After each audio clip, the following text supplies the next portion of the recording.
Well, good morning, and welcome to Tuesdays with the Pilgrim, as we continue our journey in his steps, Chapter 18. Sunday morning at the Sterling mansion was generally very quiet. The girls usually went to church at the 11 o'clock service. Mr. Sterling was not a member, but a heavy contributor, and he generally attended with his daughters. This time he did not come down to breakfast, and finally sent word by a servant that he did not feel well enough to go out. So Rose and Felicia drove up to the door of the Nazareth Avenue Church and entered the family pew alone. When Dr. Bruce walked up to the pulpit to open the Bible, as his custom was, those who knew him best did not detect anything unusual in his manner or expression. He proceeded with the service as usual. He was calm and his voice steady and firm. His prayer was the first intimation anyone had of anything new or strange in the service. It is safe to say that the Nazareth Avenue Church had never before heard Dr. Bruce offer such a prayer during the 12 years he had been pastor there. How could a minister be likely to pray when he had just come out of a revolution in Christian feeling that had completely changed his definition of what was meant by following Jesus? No one in Nazareth Avenue Church had any idea that the Reverend Calvin Bruce, D.D., the dignified, cultured, refined doctor of divinity, had within a few days been crying on his knees like a little child, asking for strength and courage and Christlikeness to speak his Sunday message. And yet the prayer was an unconscious, involuntary disclosure of the soul's experience, such as the Nazareth Avenue people had seldom heard and never before from that pulpit. In the hush that succeeded the prayer, a distinct wave of spiritual power moved over the congregation. The most careless persons in the church felt it. Felicia, whose sensitive religious nature responded swiftly to every touch of emotion, quivered under the passing of that supernatural presence. And when she lifted her head and looked up at the minister, there was in her eyes a look of intense, eager anticipation. And she was not alone in her attitude. There was something in the prayer that stirred many a disciple in that church. All over the house, men and women leaned forward, and when Dr. Bruce began to speak of his visit to Raymond, there was a responsiveness from the congregation that he had never before experienced. In his heart he felt new love for them, and at the same time a deep uncertainty in his heart. How many of his fashionable, refined, luxury-loving members would understand the nature of the appeal he was soon to make to them? He was altogether in the dark as to that. Nevertheless, he had been through his desert and had come out of it ready to be tested. This morning I would like to tell you about the most exciting work that has been going on in Raymond for the past year, he began. For the past 2 weeks I have been somewhat involved in it myself. Then Dr. Bruce told his people simply, but with controlled emotion, what had happened at First Church.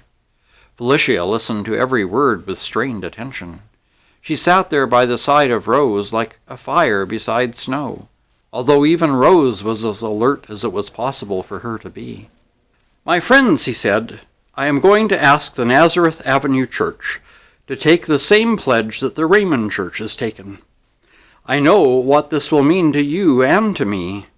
It will mean the complete change of very many habits. It will mean possibly social loss. It will mean, in some cases, loss of money. It will mean sacrifice. It will probably mean what following Jesus meant in the first century.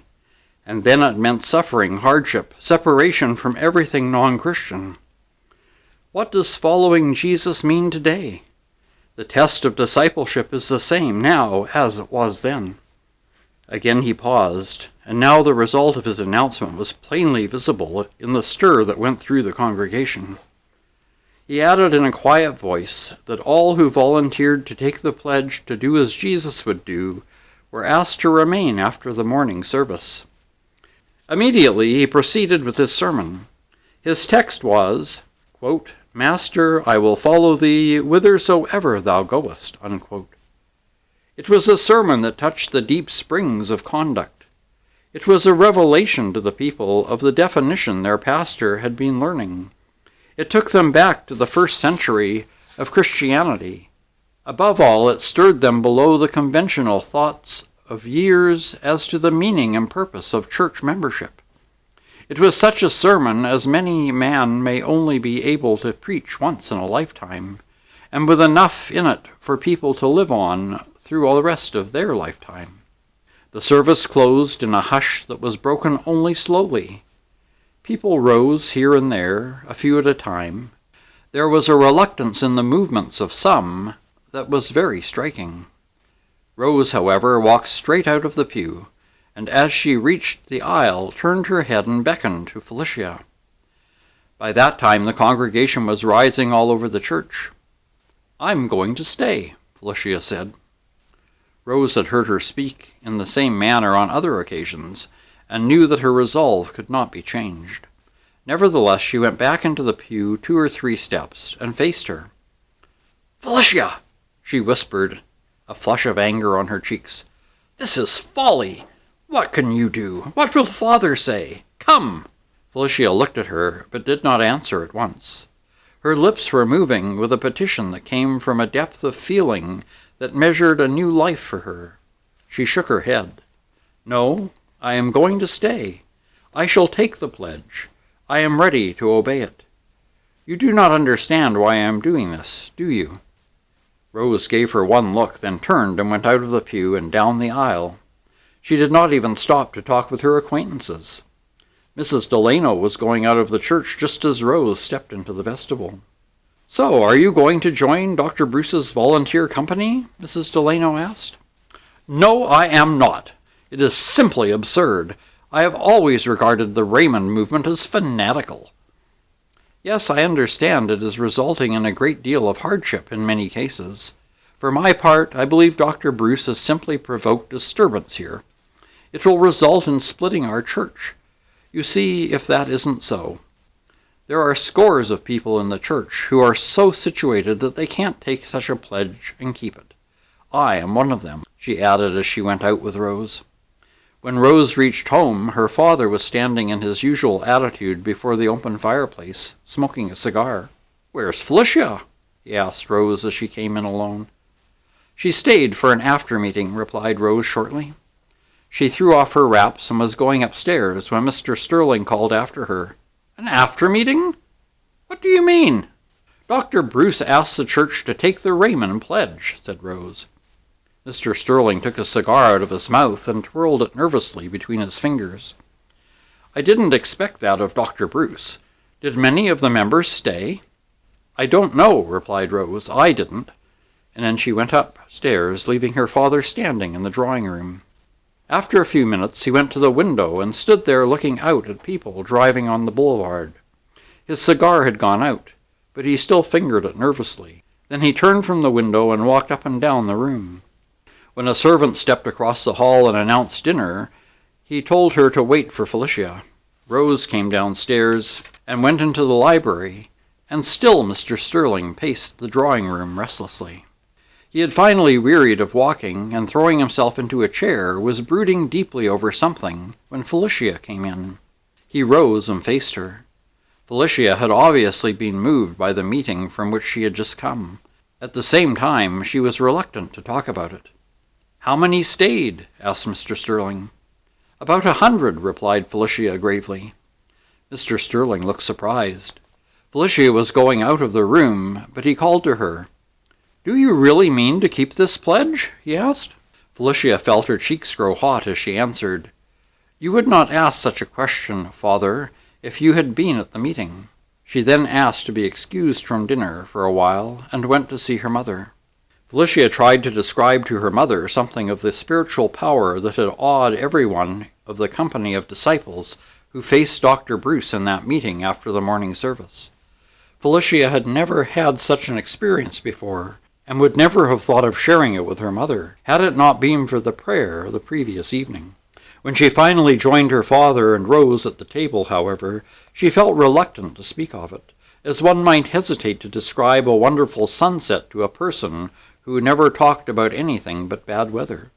When that Sunday in the Sterling mansion was drawing to a close, Felicia knelt by her bed, and when she raised her face and turned it toward the light, it was the face of a woman who had already defined for herself the greatest issues of earthly life. That same evening, Dr. Bruce was talking over the events of the day with his wife. They were of one heart and mind in the matter, and faced their new future with all the faith and courage of new disciples. Neither was deceived as to the possible results of the pledge to themselves or to the church. They had been talking but a little while when the doorbell rang. Dr. Bruce exclaimed as he opened it, "It's you, Edward. Come in." There entered the hall a commanding figure. Bishop Edward Hampton was of extraordinary height and breadth of shoulder, but of such good proportions that few were conscious of his unusual size. The impression the bishop made on strangers was first of good health, then of great warmth. He came into the parlor and greeted Mrs. Bruce, who soon departed discreetly, leaving the men alone. The two men sat in deep easy-chairs before the open fire. There was just enough dampness in the early spring of the year to make the open fire pleasant.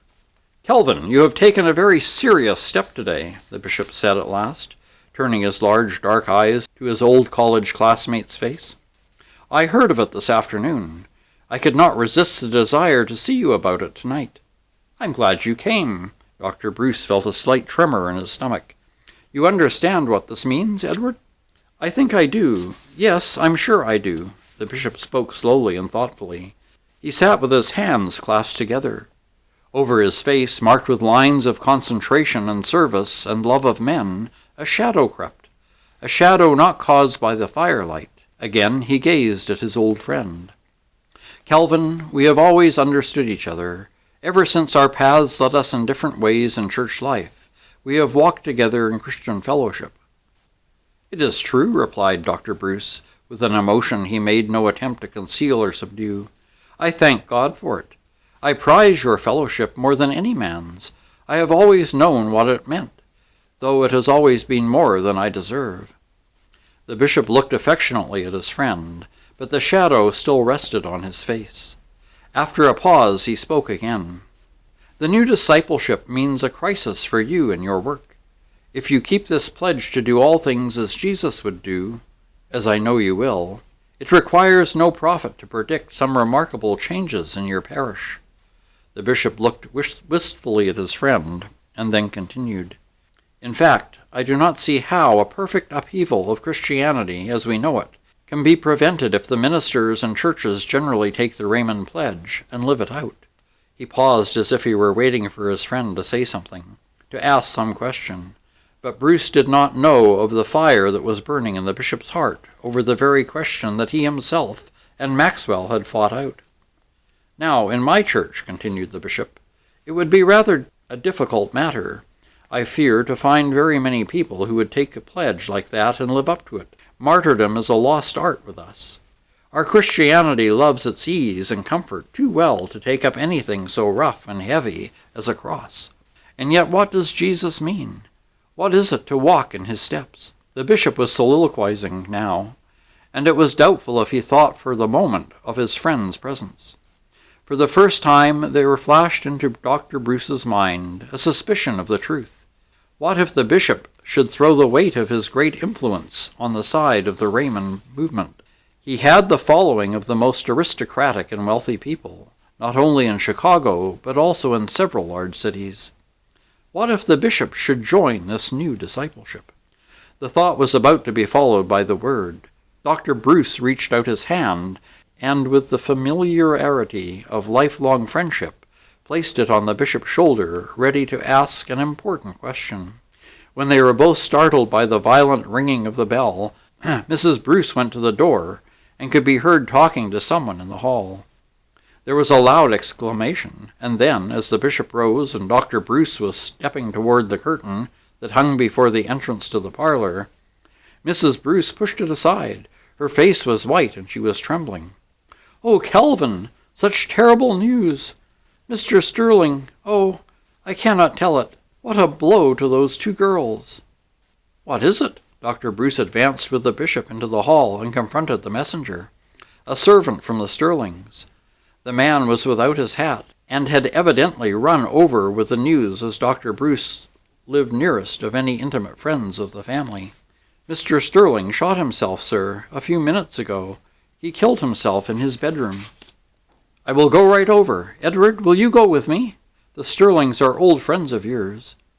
The bishop was very pale, but calm as always.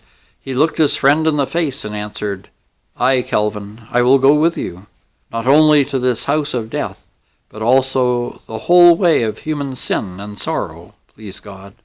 And even in that moment of horror at the unexpected news, Calvin Bruce understood what the bishop meant to do. And that's the end of chapter 18. Next week we'll continue our journey with chapter 19. Until then, take care, stay safe, and God bless.